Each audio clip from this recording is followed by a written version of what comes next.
Derek's fist shattered her cheekbone.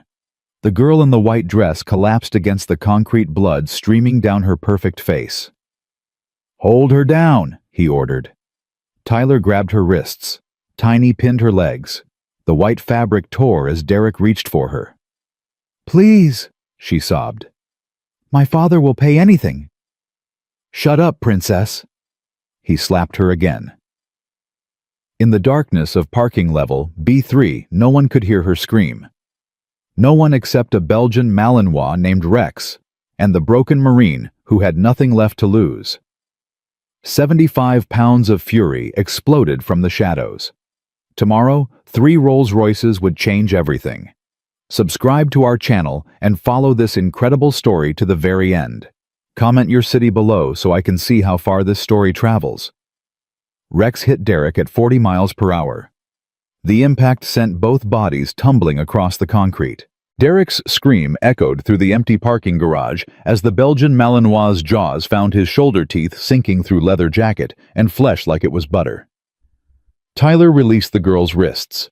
His hand went for the knife on his belt. He never made it. Marcus Cole came out of the darkness like a ghost. 12 years of Marine training compressed into 3 seconds of controlled violence. His fist connected with Tyler's throat. The man dropped, gasping hands clutching his crushed windpipe. Tiny was the biggest 6'4", 300 pounds of muscle and bad intentions. He charged at Marcus with a roar. Marcus sidestepped. Used the momentum against him. 1 strike to the knee, 1 to the temple. 300 pounds of muscle collapsed like a puppet with cut strings. The whole thing took 11 seconds. Marcus stood over the 3 bodies, breathing hard. Not from exertion. From memory. The sound of violence. The smell of blood. The feeling of bones breaking under his hands. "Rex, release." The dog obeyed instantly. Derek curled into a ball, clutching his mangled shoulder, sobbing like a child. Marcus turned to the girl. She was pressed against the wall, white dress torn at the shoulder, blood streaming from her nose, and a gash on her cheek. Her dark hair had come loose from whatever elegant style she'd worn earlier. Her eyes were wide with terror, but she was alive. "Are you okay?" The question seemed to break something in her. Tears flooded down her face, mixing with the blood. They were going to... She couldn't finish. They didn't. "You're safe now." Marcus pulled out his phone, called 911, gave the location, the situation, the injuries, stayed calm, professional, the way he'd been trained. The girl watched him. Something shifted in her eyes, the terror giving way to something else. Curiosity, recognition. "You're a soldier." "Was. Marine Corps. Retired." "The dog, too." "Rex. Military working dog. We served together." Rex approached the girl cautiously, sniffed her hand, then did something he almost never did with strangers. He pressed his head against her palm, asking to be petted. Marcus stared. In 3 years of partnership, he'd seen Rex do that exactly twice. "He likes you." "I like him too." The girl scratched behind Rex's ears, her voice steadier now. "He just saved my life." "He does that." "So do you." Marcus didn't respond. He was too busy noticing things. Her hands were soft manicured. Her jewelry, what remained of it, was real. The white dress, even torn and blood-stained, was clearly expensive. This wasn't a random victim. This was someone. "What's your name?" "Sophia." She hesitated. "Sophia Chen." The name hit Marcus like a physical blow. Chen. As in Chen Industries. As in the $47 billion defense contractor. As in one of the wealthiest families in California. "You're Victoria Chen's daughter." Sophia's eyes widened. "You know my mother?" "Everyone knows your mother. She's on the cover of Forbes every other month." Sophia laughed. It was a broken sound, mixed with tears and shock. "That's one way to describe her." "What were you doing here, alone at midnight?" "I wasn't supposed to be alone." Sophia wiped blood from her face. I was meeting someone, a friend. At least I thought he was a friend. What do you mean? He never showed up. Instead, these three... She looked at the groaning men on the concrete. They knew my name. They knew I would be here. They called me by name before they... She couldn't finish. Marcus felt his blood go cold. This wasn't random. This was planned. Someone had set her up. The police are coming, he said. You'll need to tell them everything. I know. Including who you were supposed to meet. Sophia's face went pale. I can't. He's connected to my family. If I tell the police, it could... Could what? Could destroy everything my mother built. Marcus looked at her. At this beautiful broken girl in her ruined white dress. At the fear in her eyes, not fear of the men who'd attacked her, but fear of something deeper. Something worse. Who set you up, Sophia? She didn't answer. Sophia. My brother. The words came out as a whisper. I think my brother tried to have me killed. The police arrived 12 minutes later. Officer Rodriguez was young, eager. His partner, Officer Chen, no relation, was older, tired. 3 suspects, 1 victim. Chen surveyed the scene. Dog attack. Military working dog, Marcus said. He was protecting the victim. From what? From them. Marcus pointed at the 3 men being loaded into ambulances. They were assaulting her when we arrived. And you just happened to be walking through a parking garage at midnight. I'm the night security guard. Chen's eyebrows rose. Security guard with a military attack dog. Retired MWD. I adopted him when we both got out. Rodriguez was taking Sophia's statement. She looked small, fragile, wrapped in the shock blanket the paramedics had given her. The blood had been cleaned from her face, but the bruises were already forming, dark purple against pale skin. Miss Chen, can you describe what happened? They grabbed me as I was walking to my car. 3 of them. They knew my name. Did they say anything else? Sophia hesitated. Marcus saw it, the moment of calculation. The decision being made. They said someone sent them. Someone who wanted me. Hurt. Did they say who? No. She was lying. Marcus could see it. Rodriguez couldn't, but Marcus could. We'll need you to come to the station. File a formal report. Of course. Is there someone we should call family? Sophia's face tightened. My mother, Victoria Chen. Chen's pen stopped moving. Victoria Chen, as in Chen Industries. Yes. The 2 officers exchanged a look. The kind of look that said this just got complicated. We'll make sure she's notified. Marcus stepped back as the paramedics loaded Sophia into an ambulance. The attack had left her with a broken cheekbone, cracked ribs, and enough trauma to last a lifetime. But she was alive. Rex pressed against Marcus's leg, whining softly. I know, boy. Something's wrong here. The dog's eyes followed the ambulance as it drove away. We'll figure it out. We always do. The rest of the shift passed in a blur. Marcus walked the levels mechanically, Rex beside him. But his mind was elsewhere. On Sophia's words. On her face when she said her brother's name. My brother tried to have me killed.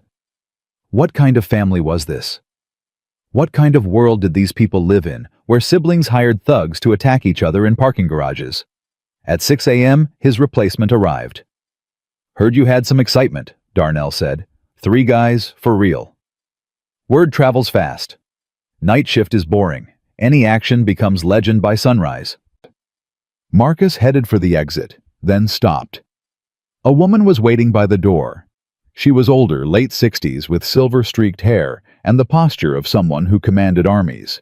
Her suit probably cost more than Marcus made in a year. Her eyes were sharp, calculating. The same eyes Sophia had. Sergeant Cole. Marcus's hand found Rex's collar. Who's asking? Victoria Chen. She stepped forward. I believe you saved my daughter's life tonight. The drive was silent. Victoria's car was a Rolls Royce, black, sleek, expensive. Marcus sat in the back with Rex. Victoria sat across from him, studying him with those calculating eyes. "You're not what I expected." "What did you expect?" "Someone who wanted something, money, recognition, a reward for playing hero." "I'm not playing anything. I was doing my job." "Your job is walking circles in an empty parking garage. What you did tonight was something else entirely." Marcus didn't respond. "I've read your file, Sergeant Cole. 3 tours in Afghanistan, 2 Bronze Stars, Purple Heart. Honorable discharge after your last deployment left you with PTSD. You've been busy. I've been thorough. There's a difference." Victoria leaned forward. "You saved my daughter from 3 armed men. In 11 seconds. With nothing but your training and a dog. That's not normal. Rex isn't normal. Neither are you." They arrived at Chen Industries headquarters, a glass tower that dominated the San Diego skyline. Victoria led them to a private elevator through security that rivaled military bases. "What is this about?" Marcus asked. "The men who attacked Sophia weren't random criminals. They were professionals." "I noticed. They were hired, paid $50,000 each to make my daughter disappear." Marcus felt his stomach tighten. "By who?" "That's what I need you to find out." "Why me?" "You have security, resources, connections." "I have people who are loyal to my money, not to me." Victoria's voice hardened. "Someone in my organization set up my daughter. Someone I trust. I need someone who doesn't have a stake in this. Someone who will find the truth regardless of where it leads. Even if it leads to your son." Victoria went completely still. "Sophia told me, before the police arrived. She said her brother tried to have her killed." The silence stretched between them. Marcus could see the war playing out in Victoria's eyes. Love versus suspicion, family versus truth. James has always been jealous of Sophia. She's younger, smarter, more capable. She was supposed to take over Chen Industries when I retire. James was not. That's motive. That's speculation. I need proof.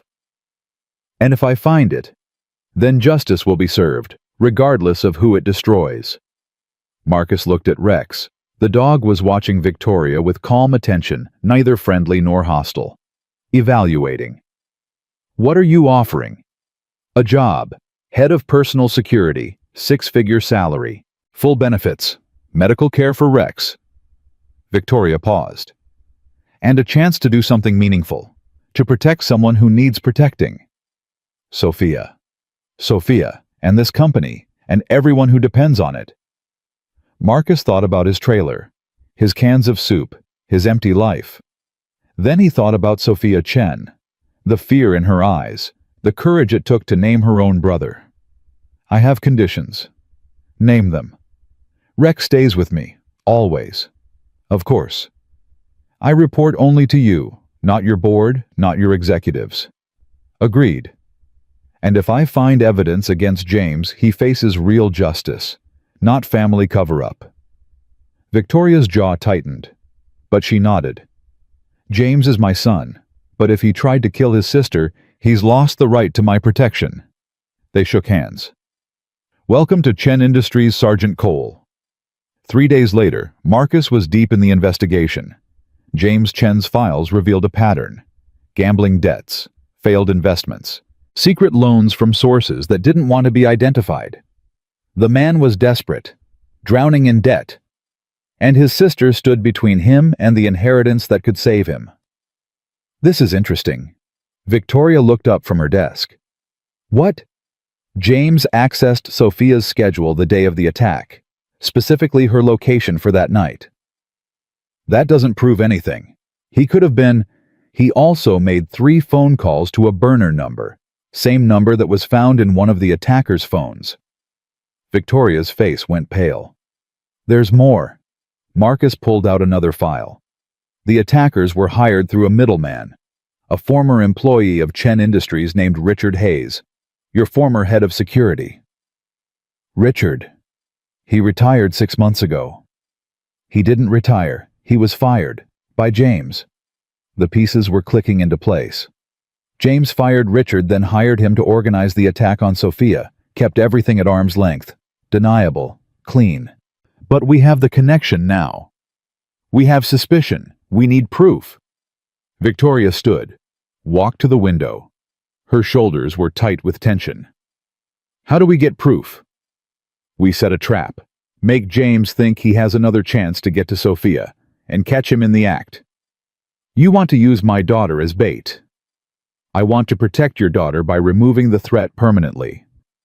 Marcus stood beside her. James won't stop. He's too desperate. If we don't end this now, he'll try again. And next time I might not be there. Victoria was quiet for a long moment. What do you need? Sophia's cooperation and your trust. You have both. Sophia was released from the hospital 2 days after the attack.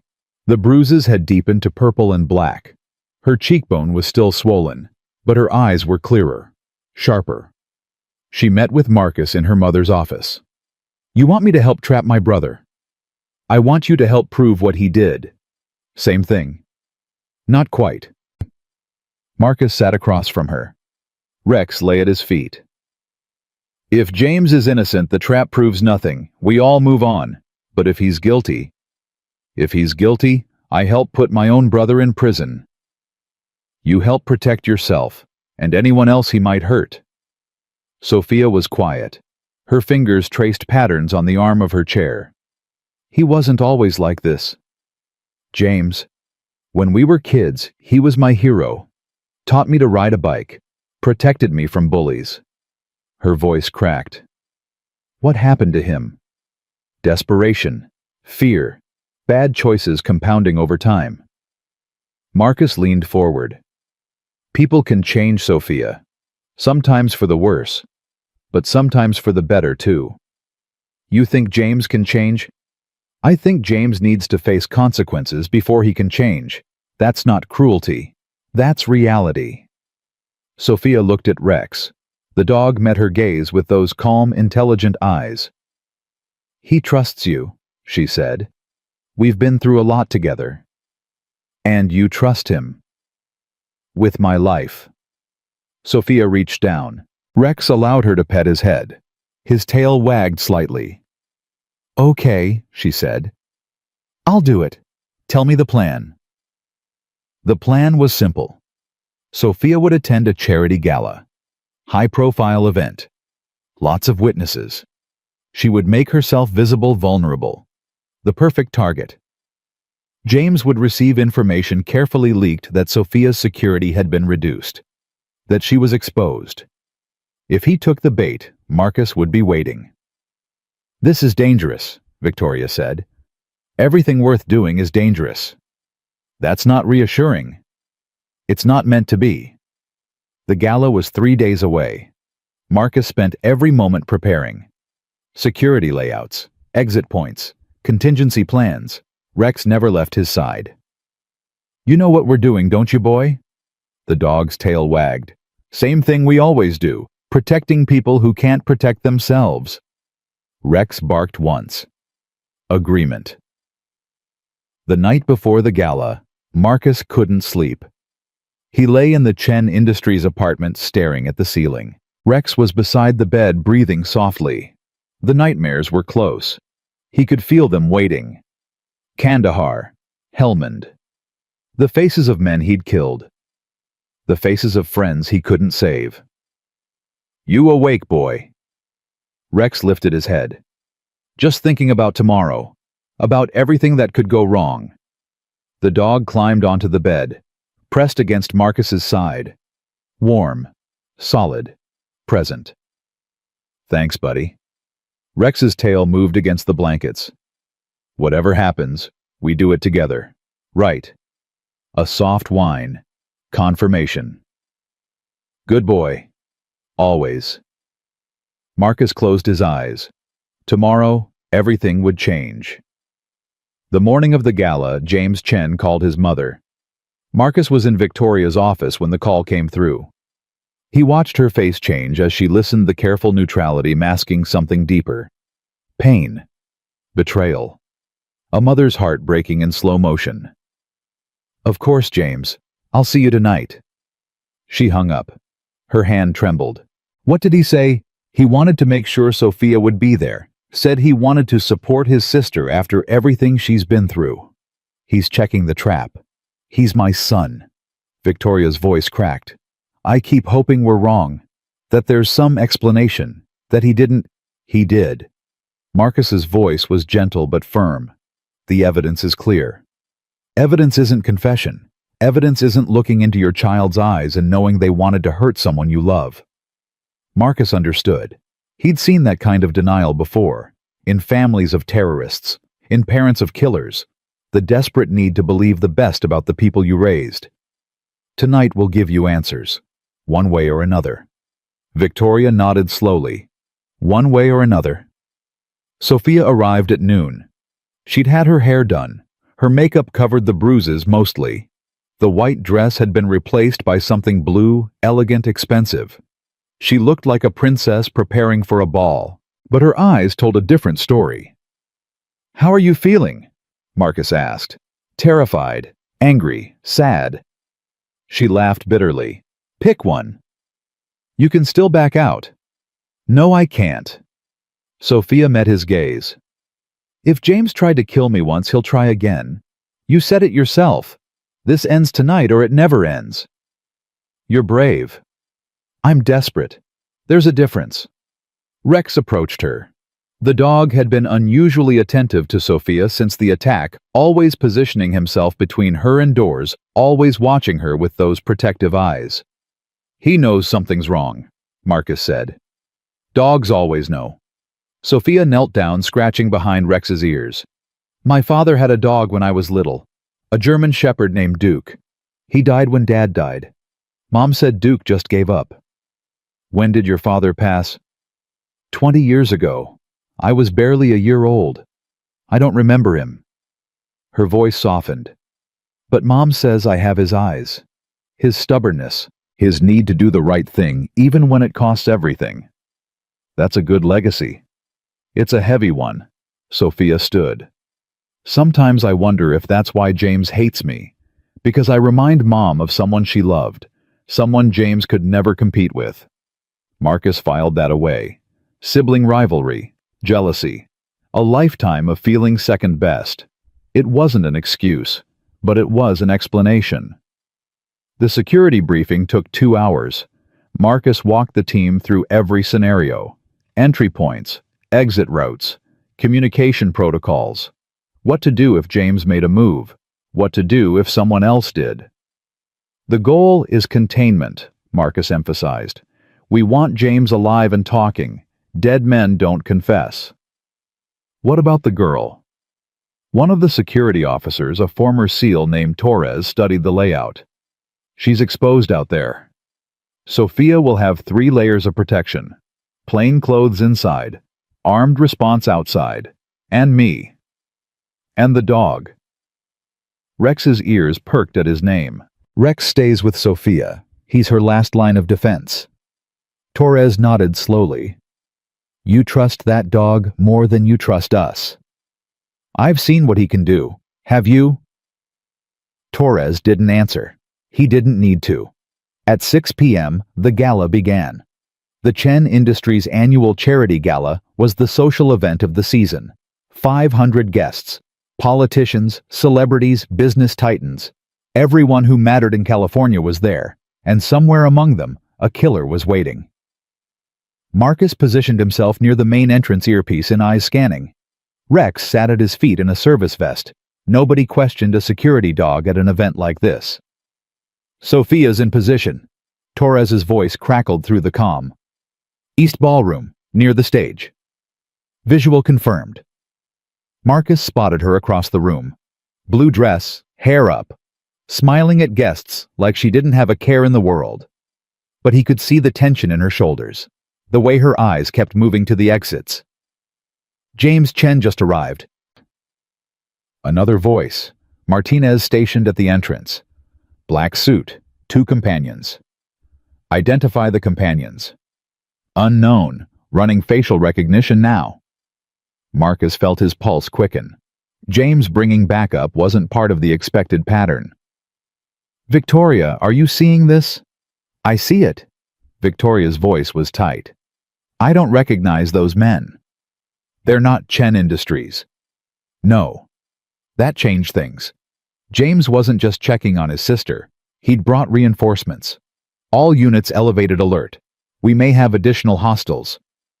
The responses came back immediately. Professional. Calm. But Marcus wasn't calm. Something was wrong. He could feel it. Rex, come.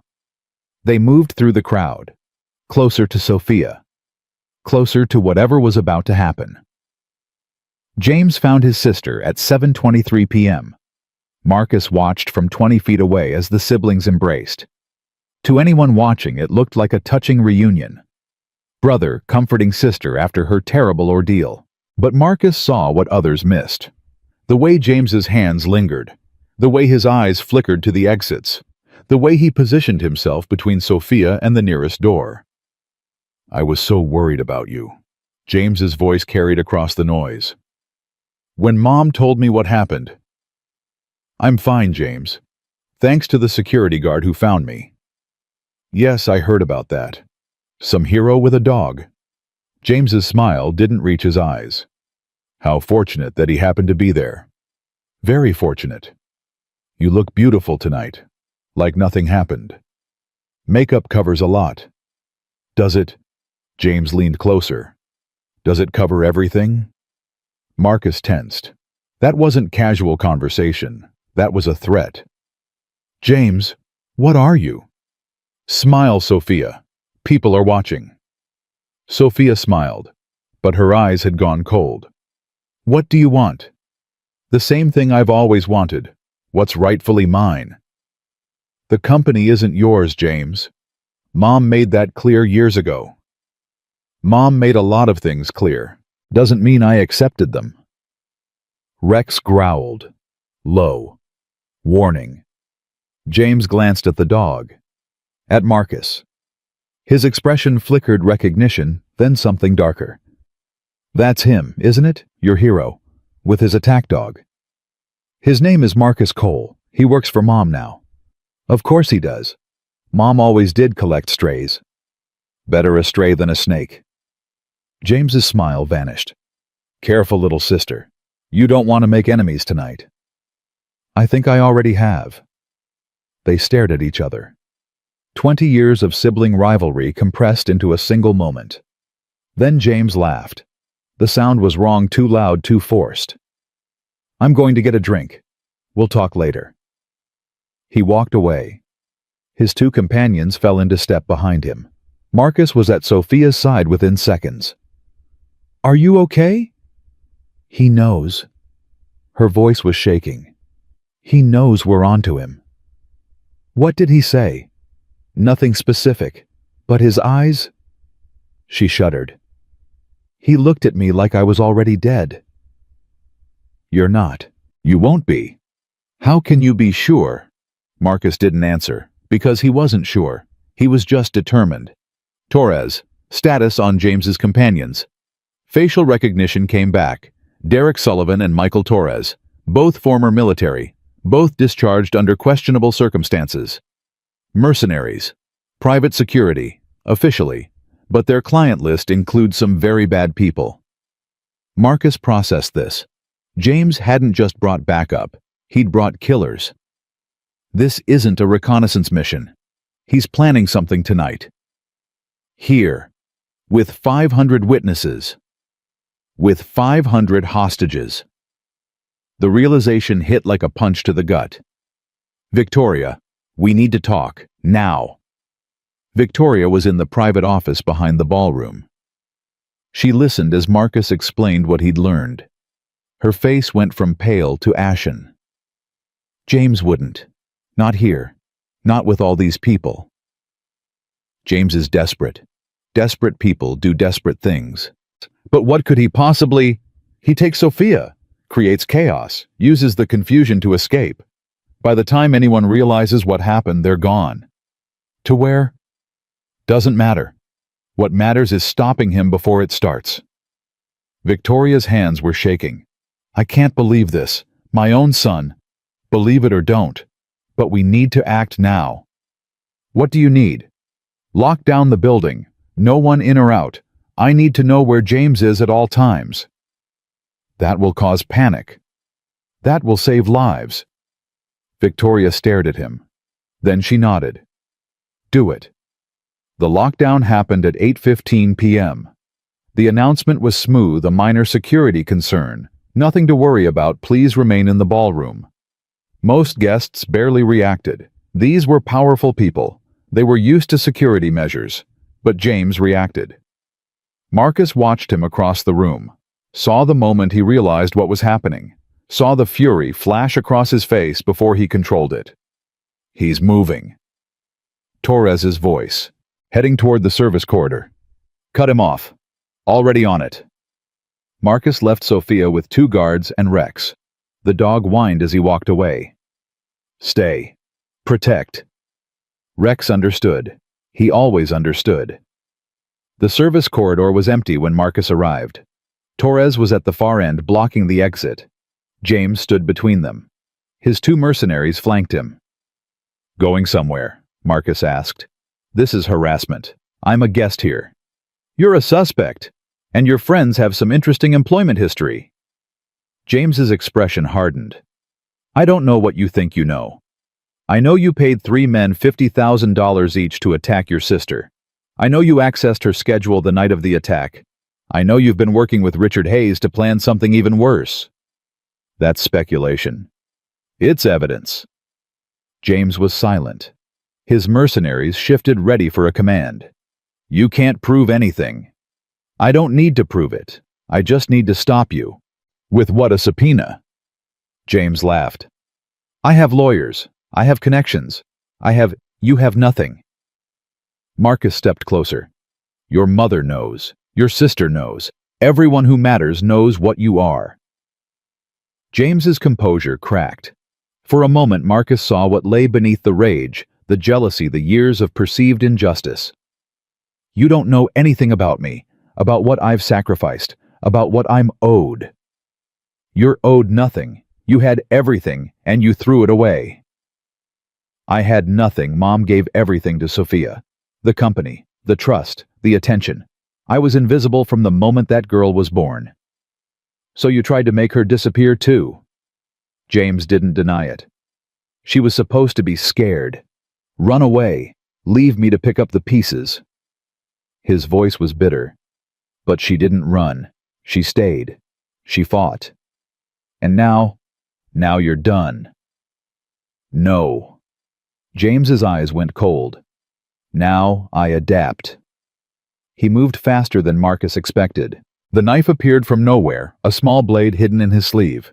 He lunged. Marcus blocked, twisted, used the momentum to throw James against the wall, but the mercenaries were already moving.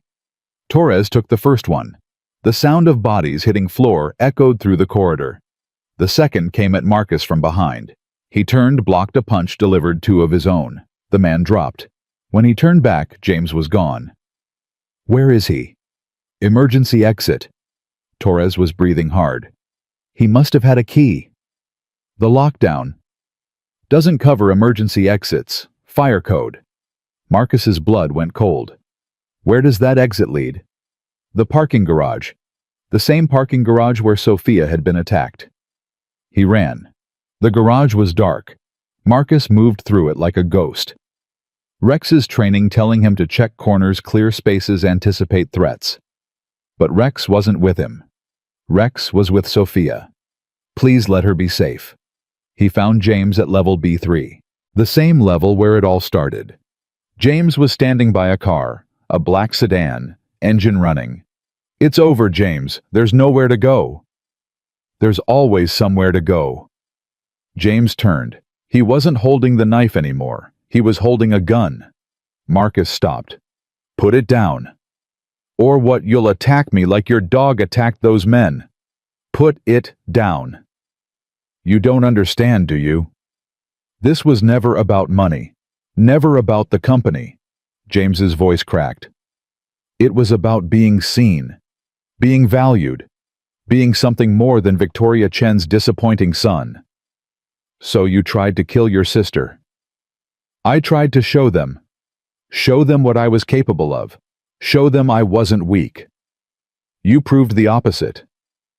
James's hand shook. The gun wavered. I can still fix this. If Sophia disappears, if there's no heir, Mom will have to turn to me. Your mother knows everything. She won't turn to you. She'll destroy you.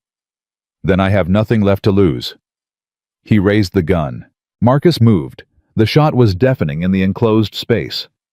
Marcus felt the bullet tear past his shoulder, too close as he tackled James to the concrete. They struggled. The gun went off again, wild, hitting nothing. Marcus drove his elbow into James's ribs, heard the crack, felt the fight go out of him. He wrenched the gun away. Stood over the man who had tried to kill his own sister. It's over. James was crying, sobbing like a child. I just wanted them to see me. I know. Marcus looked down at him with something approaching pity. But this wasn't the way. Police sirens in the distance. Torres's voice in his earpiece. Target secured. Medical and police en route.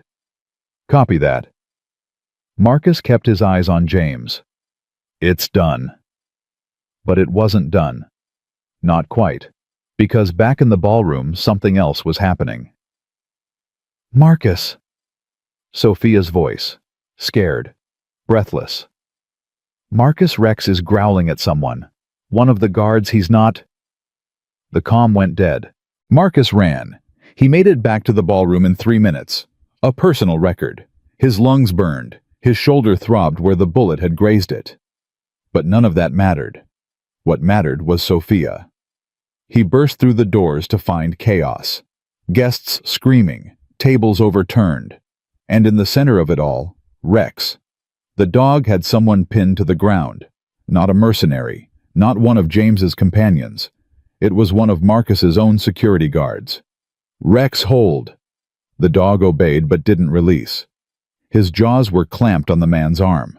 Blood pooled on the floor. Sophia stood behind them, pale but unharmed. He tried to grab me. When you left, he said James had paid him. Said the plan was still happening.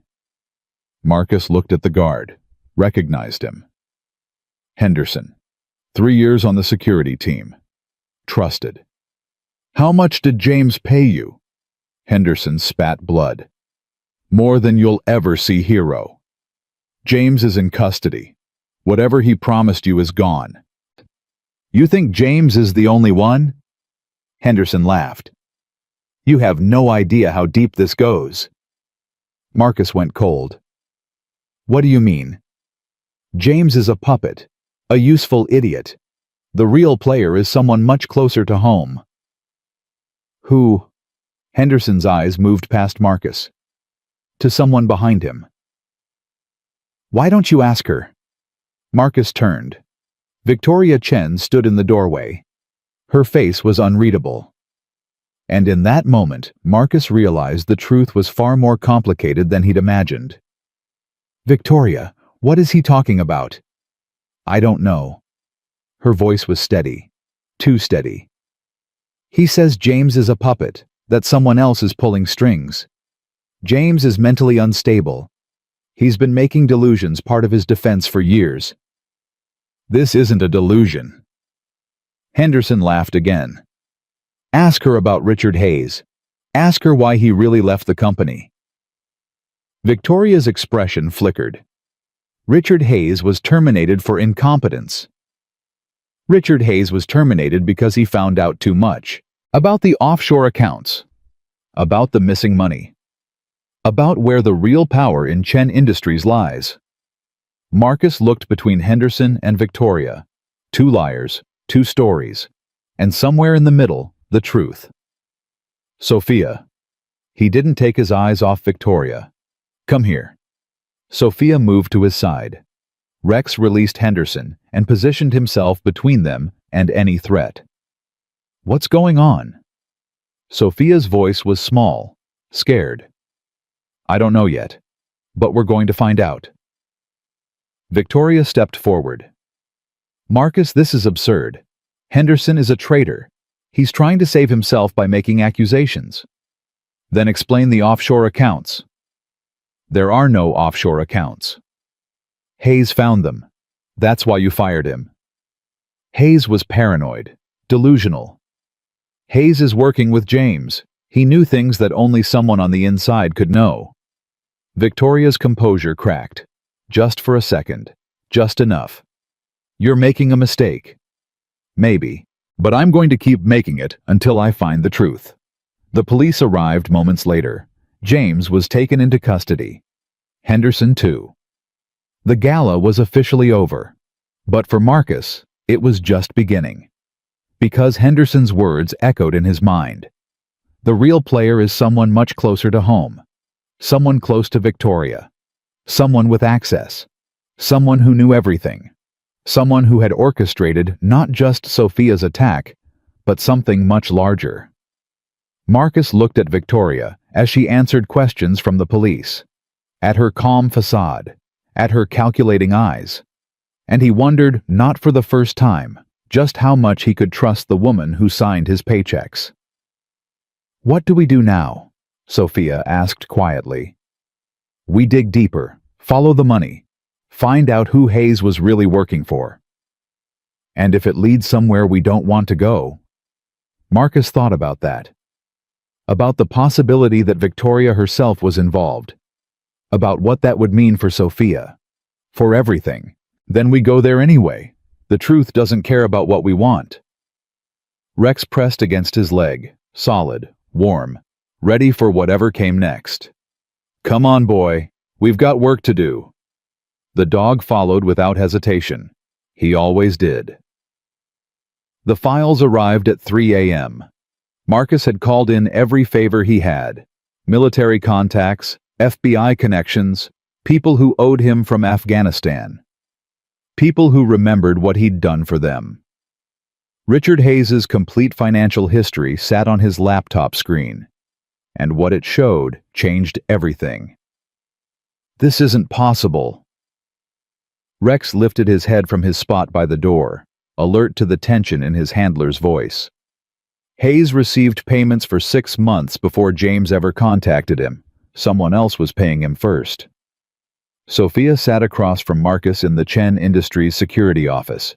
She hadn't slept. Neither had he. Who? The money came from a shell company, registered in the Caymans. But look at the routing numbers. Marcus turned the laptop toward her. Sophia's face went white. That's my mother's personal account. Not your mother's. Your father's. My father died 20 years ago. The account didn't. Marcus pulled up another document. This account has been active since 1998. Regular deposits, regular withdrawals, all hidden behind layers of corporate structures. That's impossible. My father's estate was settled. Everything was accounted for. Apparently, not everything. Sophia stared at the numbers. Her hands were shaking. What does this mean? It means someone has been using your father's identity, his accounts, his connections for 20 years, and that someone paid Richard Hayes to spy on your family. James didn't start this. James was recruited, used, manipulated into thinking the attack on you was his idea. Marcus leaned forward. But the real architect has been planning this for decades. Who would have access to my father's accounts? Marcus had been asking himself the same question.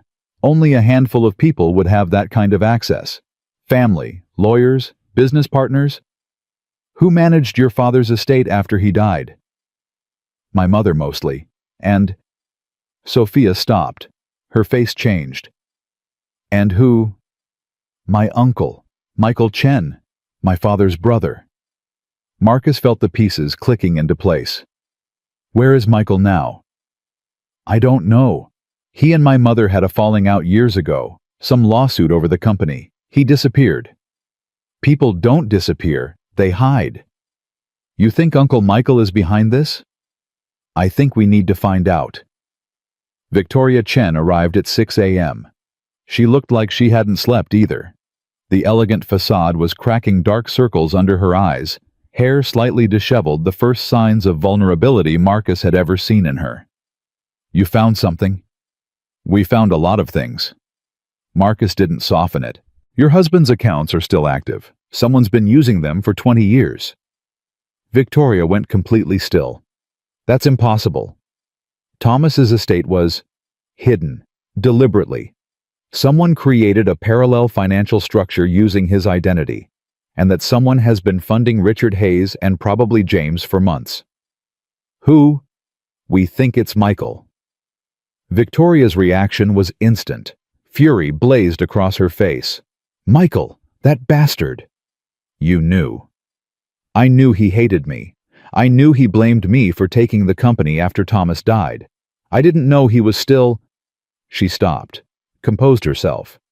Where is he? That's what we're trying to find out. I'll make calls. I have resources. Your resources might be compromised. Marcus held up a hand. Henderson was one of yours. Hayes was one of yours. How many others?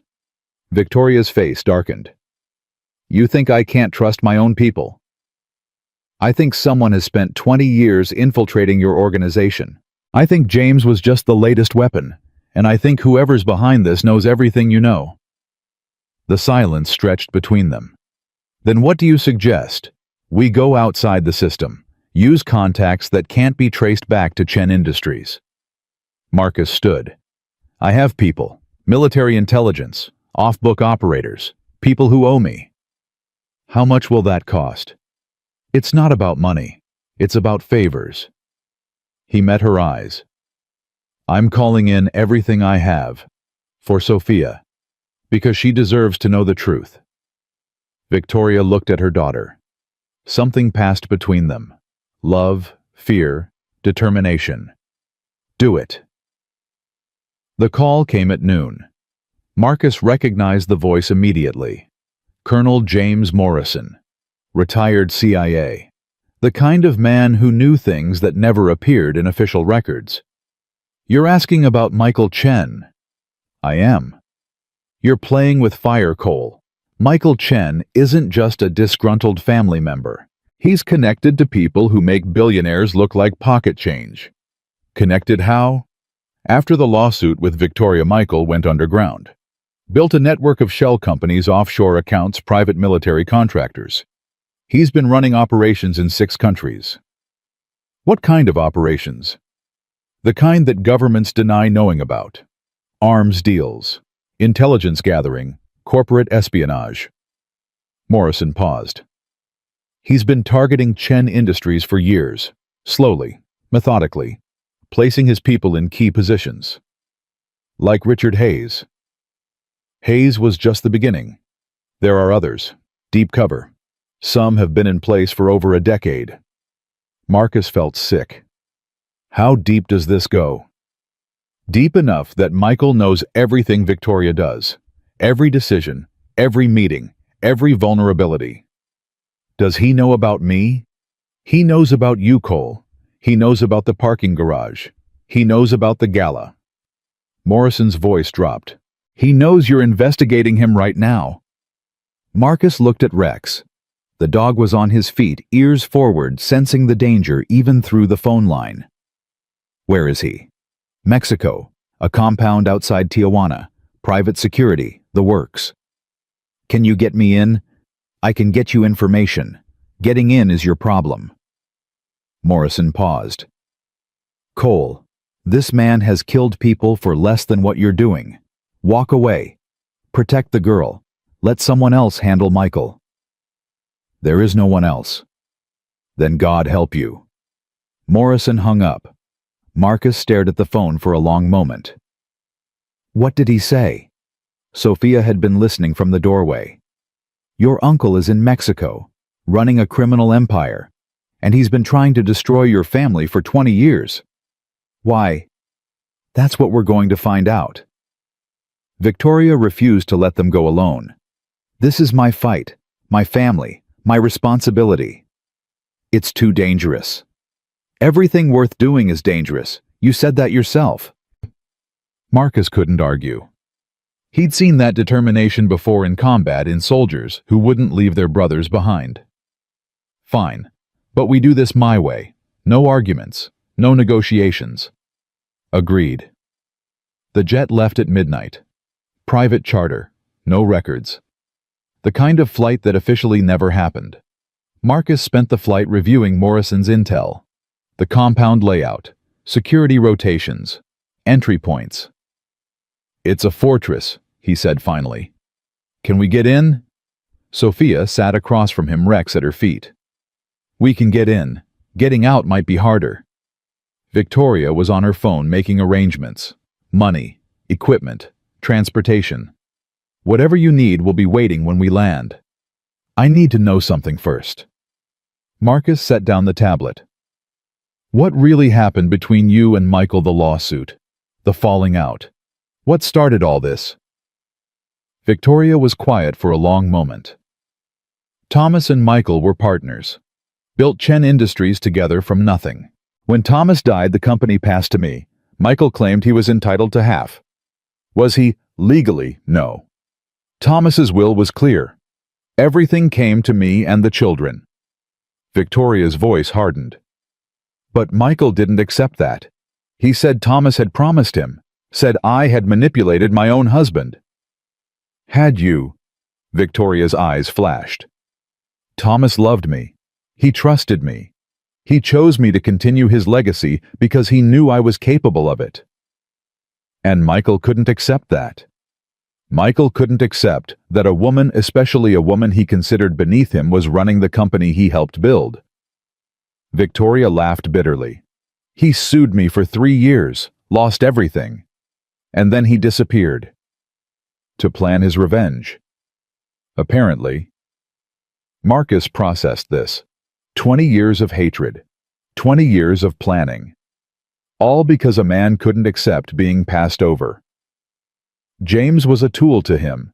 Your own son. James was vulnerable. Desperate. Michael exploited that. Victoria's composure cracked. "If I had seen it sooner, if I had helped James before he got so desperate." "You can't blame yourself." "I can. I do."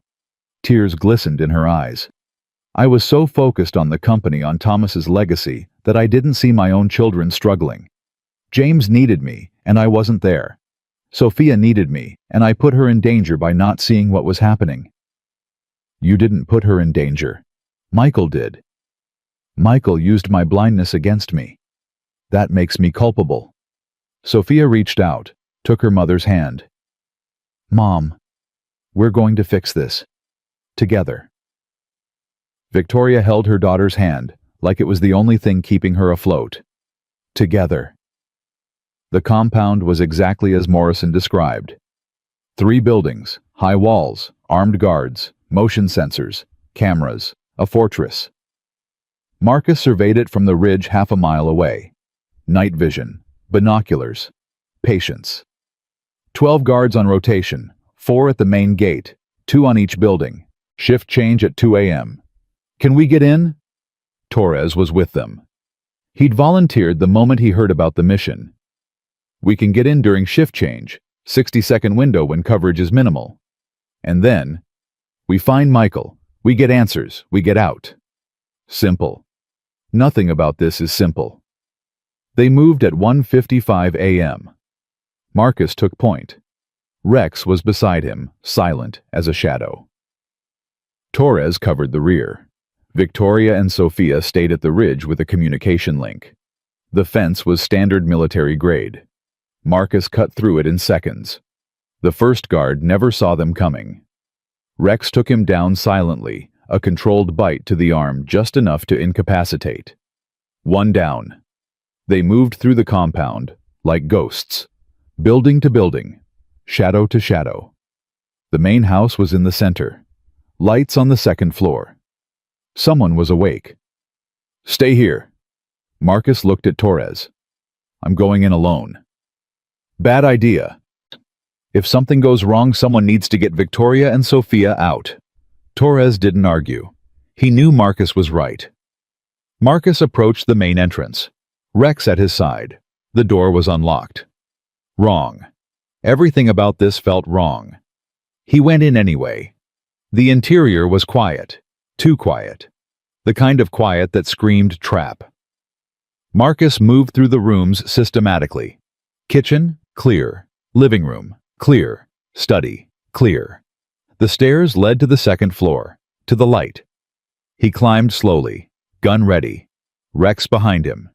The door at the end of the hallway was open, light spilling out. Marcus approached, pushed the door wider.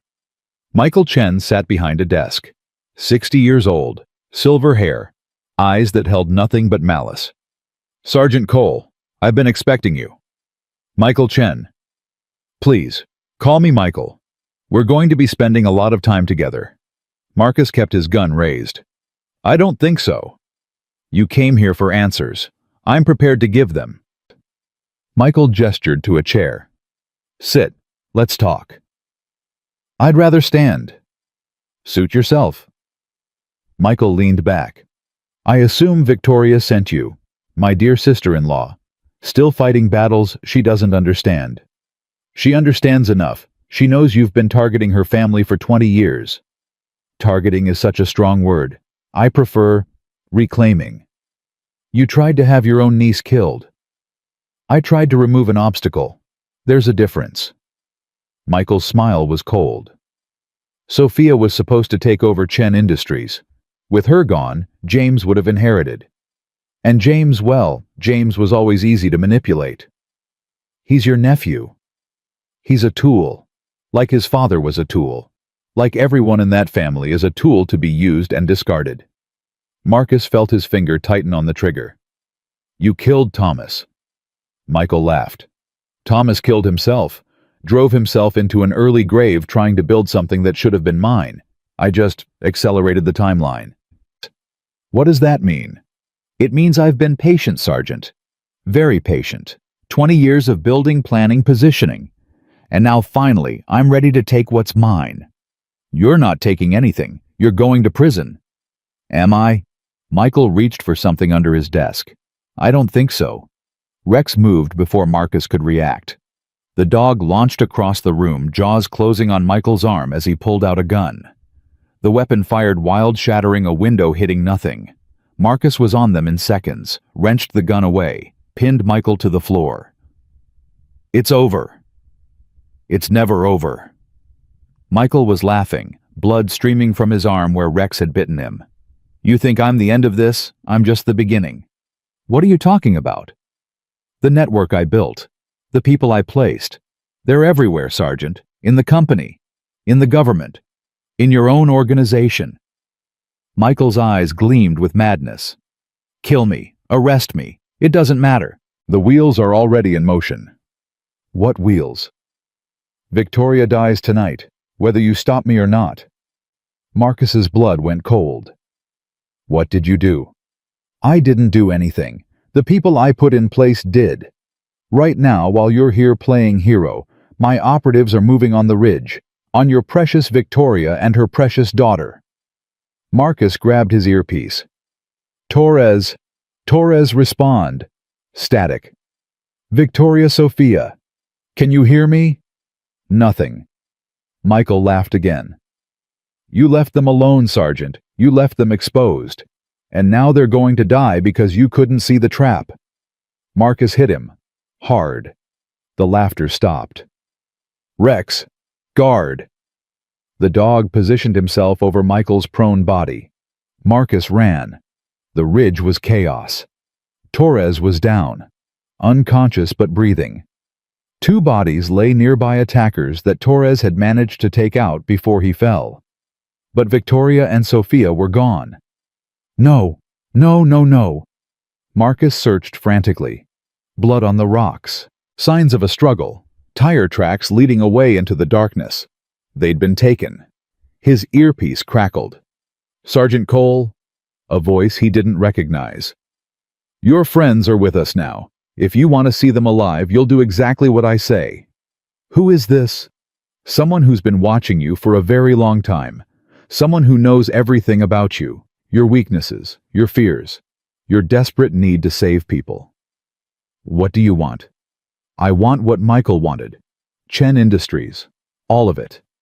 Signed over to a holding company I control. Victoria will never agree to that. Victoria will agree to anything to save her daughter. The voice paused. You have 2 hours. I'll send coordinates. Come alone. No weapons, no dog. And if I don't, then you'll find pieces of them scattered across the desert. The line went dead. Marcus stood in the darkness, Torres groaning as he regained consciousness. Rex appearing from the compound blood on his muzzle, Michael Chen secured in his jaws. 2 hours. 2 hours to save the people he'd sworn to protect. 2 hours to do the impossible. Torres, can you move? Yeah, I think so. Torres staggered to his feet. They took them. The women? I know. What's the plan? Marcus looked at Rex, at the broken man the dog was dragging, at the desert stretching endlessly in every direction. The plan is to get them back. How? I don't know yet, but I will. Rex dropped Michael at Marcus's feet.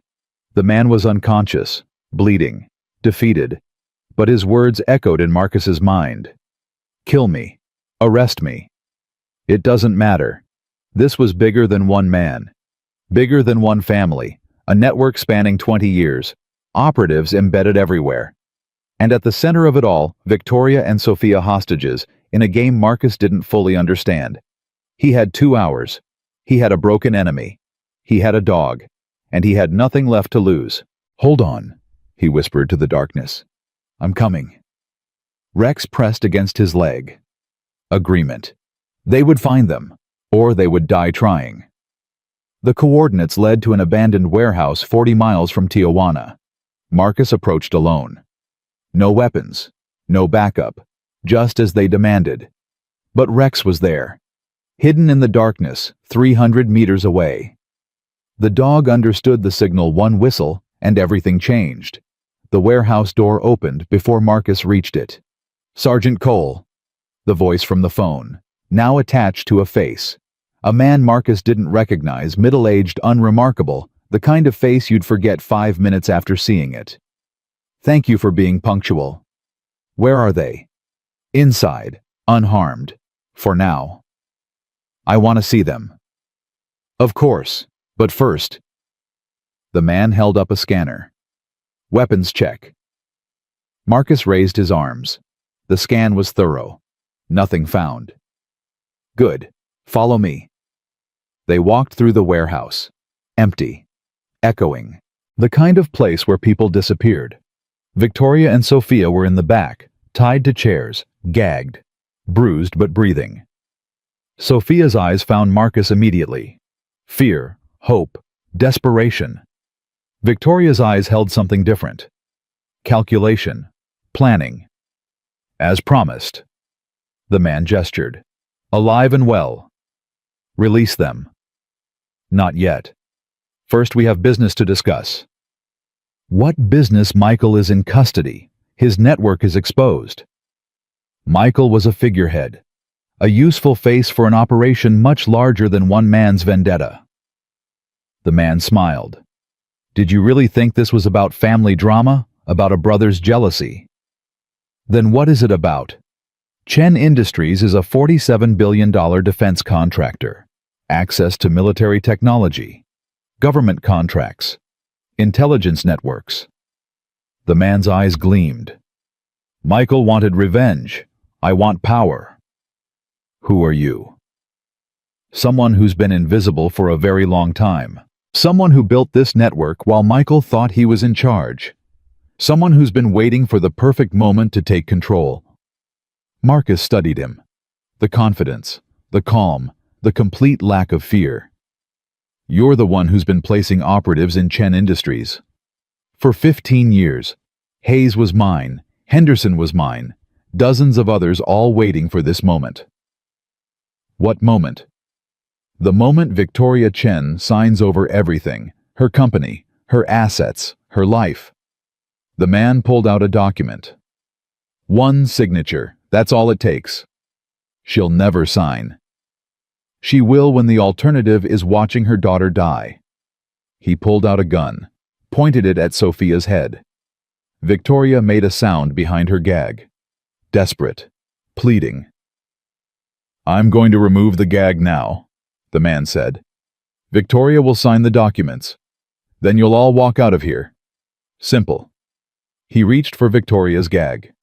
Marcus watched, waited, calculated. The gag came off. Mrs. Chen, you know what to do. Victoria's voice was hoarse but steady. Go to hell. Predictable. The man pressed the gun harder against Sophia's temple. Your daughter's life for your company. Is that really a difficult choice? If I sign, you'll kill us anyway. Perhaps. But if you don't sign, I'll definitely kill her. Right now. While you watch. He cocked the gun. Choose.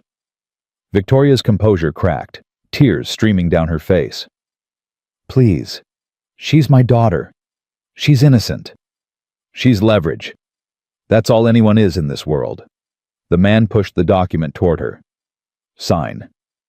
Victoria looked at Marcus. A silent question. Marcus gave an almost imperceptible nod. Victoria reached for the pen. Wait. Marcus stepped forward. Before she signs, I want to know something. You're not in a position to make demands. Humor me. You're about to become one of the most powerful men in the world. 5 minutes of explanation won't change that. The man considered. Arrogance won over caution. Fine. One question. Who killed Thomas Chen? The question hit like a bomb. Victoria froze. The pen trembled in her hand. Thomas Chen died of a heart attack 20 years ago. That's the official story. But Michael said something before we caught him. He said Thomas didn't die naturally. He said he accelerated the timeline. The man's expression flickered, just for a second. Michael says a lot of things. But you knew Thomas. You were part of this from the beginning. Marcus stepped closer. You helped Michael kill his own brother. I didn't help anyone. I orchestrated. There's a difference. Victoria's sob was raw, broken. You killed Thomas. Thomas was weak, sentimental. He would never have let Chen Industries become what it needed to become. The man's mask slipped. He was going to reconcile with Michael, split the company, destroy everything I was building. So you murdered him. I arranged for his heart to stop. Clean, untraceable, the perfect crime. Victoria was shaking. 20 years of grief transformed into rage. You monster. I'm a businessman. Thomas was an obstacle. Michael was a tool. And you, he turned to her. You were the perfect puppet, building the company, growing the empire, never knowing that everything you created would eventually be mine. It will never be yours. It already is. He pushed the document closer. Sign. Victoria looked at the paper, at her daughter, at Marcus. Then she did something unexpected. She smiled. No. The man's face twisted. What? I said no. Victoria's voice was steel. I've spent 20 years building Thomas's dream. I won't hand it to the man who killed him. Then your daughter dies. Maybe, but you won't get what you want either. Victoria's eyes met his. The moment you pulled that trigger, every operative you have in my company will be exposed, because I've known about them for months. The man went pale. What? Did you think I was blind? Did you think I wouldn't notice patterns, inconsistencies? I've been feeding your people false information for 6 months. Every plan you've made is based on lies. You're bluffing. Am I? Victoria gestured with her bound hands. Why do you think I let Marcus investigate so openly? Why do you think I came to Mexico? I wanted you to make your move. I wanted you to expose yourself. This is impossible. My network. Your network has been compromised from the inside by people who are actually loyal to me, to Thomas's memory. Victoria's smile was vicious. You thought you were playing chess. You were playing checkers. The man's composure shattered. He swung the gun toward Victoria. Marcus moved. One whistle, sharp, clear. Rex exploded through the warehouse window. 75 pounds of fury slammed into the man's side. The gun flew from his hand. His scream echoed through the empty space. Marcus was on him in seconds. 2 strikes. 3. The man crumpled. Rex, hold. The dog obeyed, jaws locked on the man's arm, growling. Marcus freed Victoria first, then Sophia. Both women collapsed into each other's arms. It's over. Marcus stood over the man Rex was holding. It's finally over. Kill me. The man's voice was desperate. If you let me live, You'll go to prison. You'll spend the rest of your life knowing that everything you built was destroyed by the people you underestimated. That's not justice. No, it's worse. It's irrelevance. Marcus looked at Victoria. Call your people. Let's end this. Victoria was already on the phone. Within an hour, the warehouse was surrounded. FBI, Mexican authorities, Chen Industries security, the real ones, the loyal ones. The man was taken into custody. Richard Hayes, Henderson. Every operative who'd been identified over the past 6 months. The network that had taken 20 years to build was dismantled in a single night. Torres arrived with the backup team. His head was bandaged, but he was standing. You did it. He looked at the carnage. You actually did it. We did it. Marcus gestured to Victoria and Sophia. All of us. Victoria approached him. Her face was tear-streaked, exhausted. But something had changed in her eyes. Something lighter. You saved us. Again. I did my job. You did so much more than that. She took his hand. Thomas would have liked you. You're the kind of man he was. Brave, loyal, incapable of walking away from people who need help. Marcus didn't know what to say. There's something I need to tell you. Victoria's voice dropped.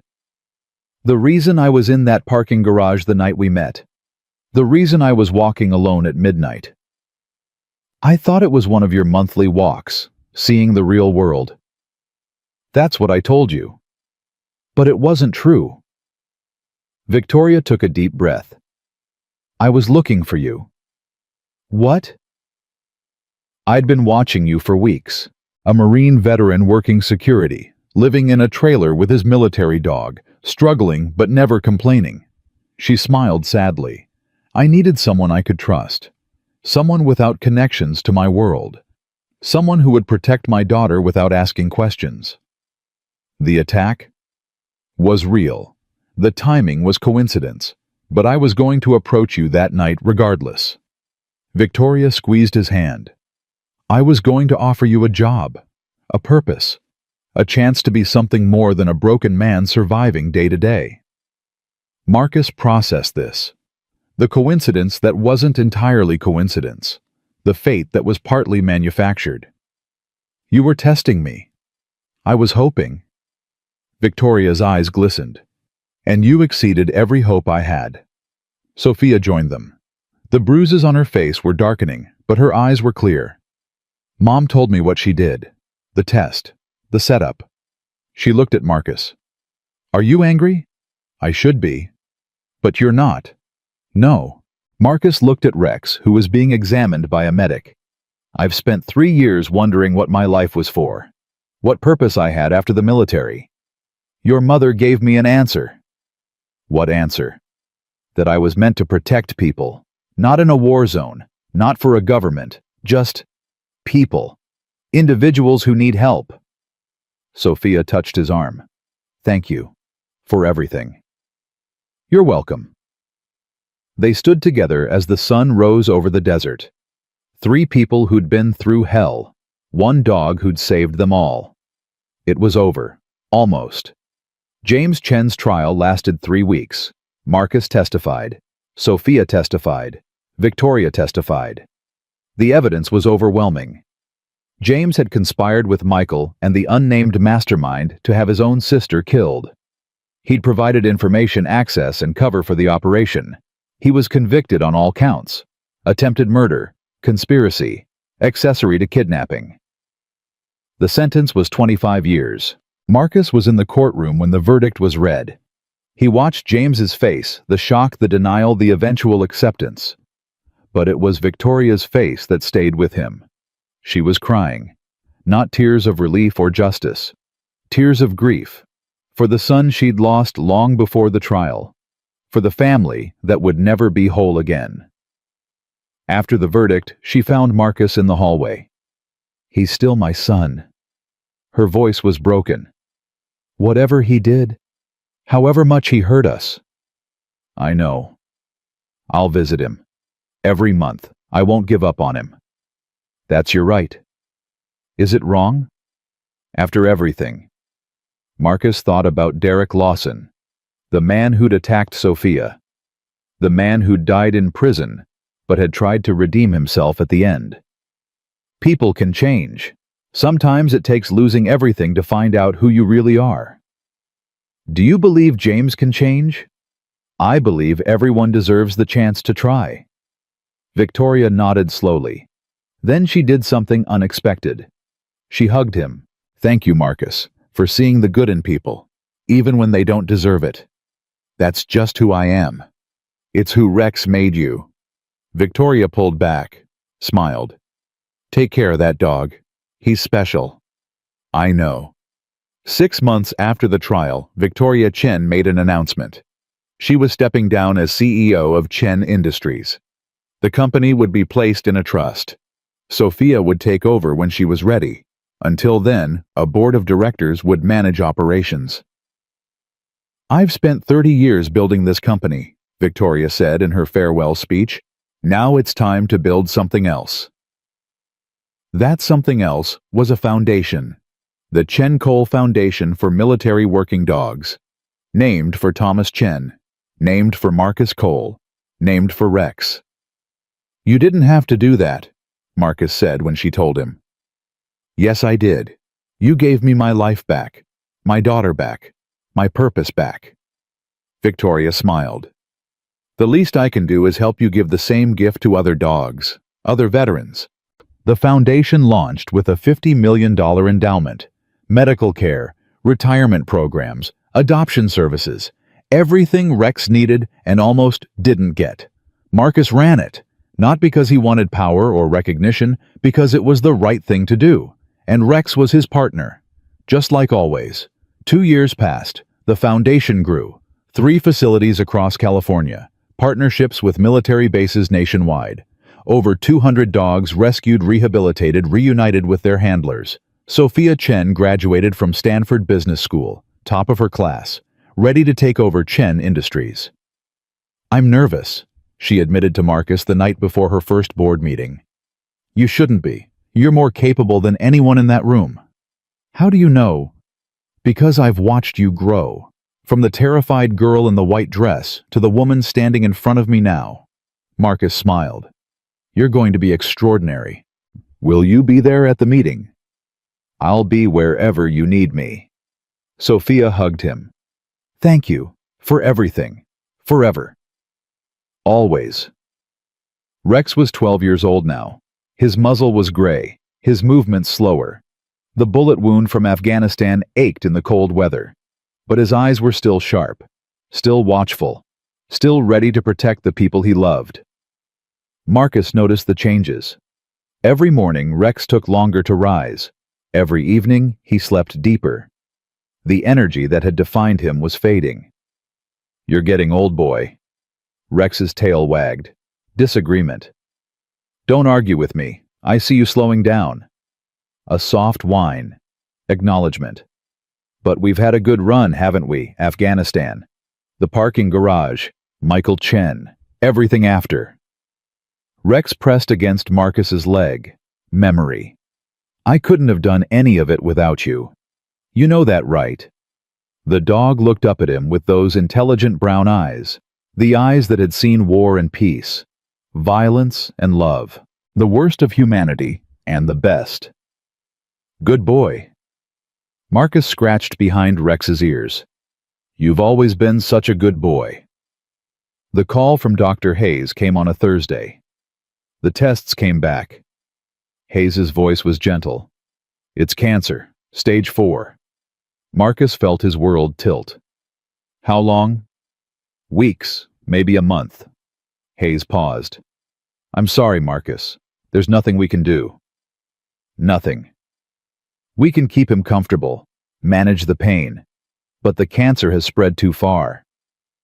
Marcus looked at Rex. The dog was sleeping on his bed chest, rising and falling with each breath. He doesn't seem to be in pain. He's hiding it. Dogs do that. They don't want to worry their people. That sounds like Rex. Bring him in when you're ready. We'll make sure his last days are peaceful. Thank you, Dr. Hayes. He's a good dog, Marcus. The best I've ever treated. I know. Marcus hung up, sat beside Rex's bed, watched his partner sleep. We knew this day would come, he whispered. We just didn't want to believe it. Rex's ear twitched. Hearing. Understanding. I'm not ready to lose you. A soft whine. Sympathy. But I won't let you suffer. Not after everything you've done for me. Rex opened his eyes, met Marcus's gaze. In that moment, they understood each other perfectly, the way they always had.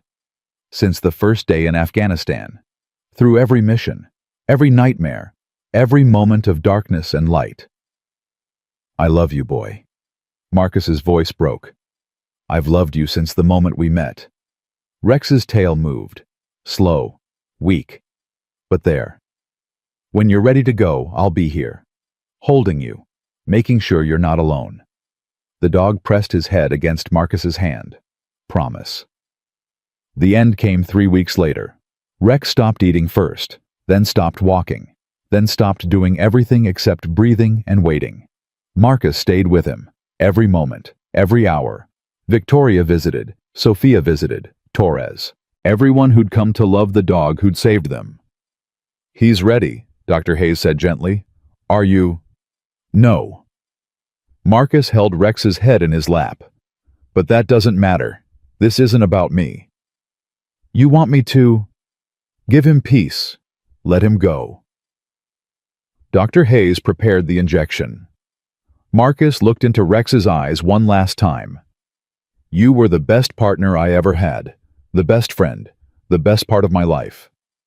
Tears streamed down his face. Thank you for saving me. Thank you for believing in me. Thank you for giving me a reason to keep going. Rex's tail moved. One final wag. Go find your friends, boy. The ones who went before. They're waiting for you. Dr. Hayes administered the injection. Rex's eyes stayed on Marcus. Calm, peaceful, trusting. Then they closed, and Sergeant Rex was gone. The funeral was military honors, 21 gun salute, flag presentation, the works. 300 people attended. Veterans, handlers, everyone whose lives Rex had touched. Marcus stood at attention as they lowered the casket. His face was stone, his heart was shattered. Sergeant Rex, the chaplain said, 12 years of service, 47 lives saved, 3 combat tours, countless acts of heroism that will never be recorded. The words washed over Marcus. True. Inadequate. He was not just a dog. He was a soldier, a partner, a hero. The flag was folded, presented to Marcus. On behalf of a grateful nation, we thank Sergeant Rex for his service. Marcus took the flag, held it against his chest. Good boy, he whispered. Always. Life continued after Rex. It had to. That's what Rex would have wanted. Marcus threw himself into the foundation, building, growing, saving dogs who needed saving. You're working too hard, Sophia told him one evening. I'm working exactly hard enough. Rex wouldn't want you to burn out. Rex would want me to help as many dogs as possible. Rex would want you to be happy. Marcus was quiet. I don't know how to be happy without him. Learn. Sophia took his hand. The same way you learned everything else. One day at a time. Is that what you've been doing? I've been watching you, learning from you. She smiled. You taught me that loss doesn't have to define us. that we can honor the people we've lost by living fully. I taught you that. You and Rex, together. Marcus thought about it, about the lessons Rex had taught him, about the person he'd become because of a dog's faith in him. Maybe you're right. I'm always right. I learned that from my mother. They both laughed. It felt good. It felt like progress. 5 years after Rex's death, Marcus returned to the parking garage. Level B3. The same spot where it all began. He stood in the darkness remembering. The screams, the violence. The moment Rex launched himself at the attacker. The moment everything changed. "Hey, boss!" Marcus turned. A young Belgian Malinois sat behind him. Shadow, the dog he'd adopted from the Foundation a year ago. Different from Rex. No dog could replace Rex. But Shadow had his own gifts, his own love to give. "Come here, boy." Shadow trotted over, pressed against Marcus's leg. This is where it happened, where Rex saved someone who turned out to be very important. Shadow's ears perked, listening. He changed everything that night. My life, Victoria's life, Sophia's life, the lives of everyone the Foundation has helped since. A soft whine, understanding. You carry his legacy now. You know that, right? Shadow's tail wagged. Pride. Good boy. Marcus scratched behind his ears. Let's go home. They walked out of the parking garage together. Into the light. Into the future Rex had helped build. Marcus paused at the exit, looked back one last time. Thank you, Rex, for everything. The wind stirred, warm, gentle, like a tail wagging, like approval, like love. The Chen Cole Foundation celebrated its 10th anniversary with a gala. 500 guests, politicians, celebrities, veterans, everyone who mattered. Marcus stood on stage, Shadow beside him. The room was silent, waiting. 10 years ago, I was a broken man with a broken dog. We had nothing but each other. His voice was steady, strong. Then one night we saw someone in trouble. A girl in a white dress being attacked by 3 men. I looked at Rex and asked one question. Can we help her? The crowd listened, transfixed. Rex's answer was to move, to protect, to do what he'd always done, put others before himself. Marcus looked at the photograph projected behind him. Rex in his prime. Young, strong, fierce. That question changed everything. It led to the Foundation, to the thousands of dogs we've saved, to the hundreds of handlers we've reunited, to everything you see around you tonight. He paused, gathered himself. Rex taught me that courage isn't the absence of fear. It's the decision to act despite fear. He taught me that loyalty isn't a word, it's a daily choice. He taught me that love isn't something you feel, it's something you do. Tears in the audience. Tears in his own eyes. He's been gone for 5 years now, but his legacy lives on. In every dog we save, in every handler we help, in every person who looks at an animal in need and asks the same question I asked that night. Marcus raised his glass. Can we help them? The room rose. 500 people, 500 glasses.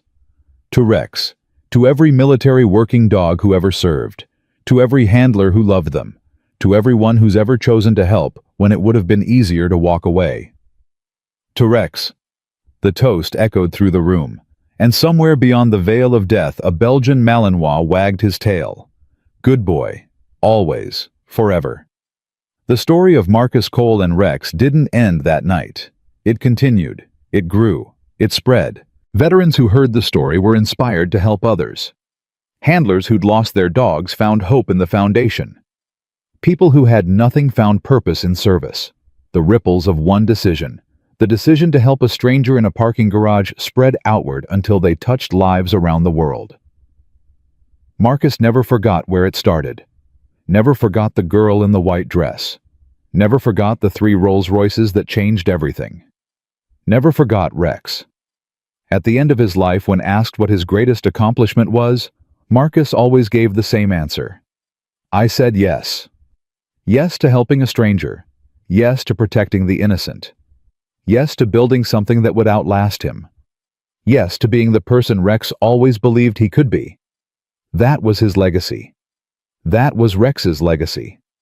And it would live on generation after generation, as long as there were people willing to ask one simple question.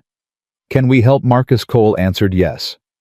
Rex answered with action, and together they changed the world, not through power, not through wealth, not through violence, through love, through loyalty, through the unbreakable bond between a soldier and his dog.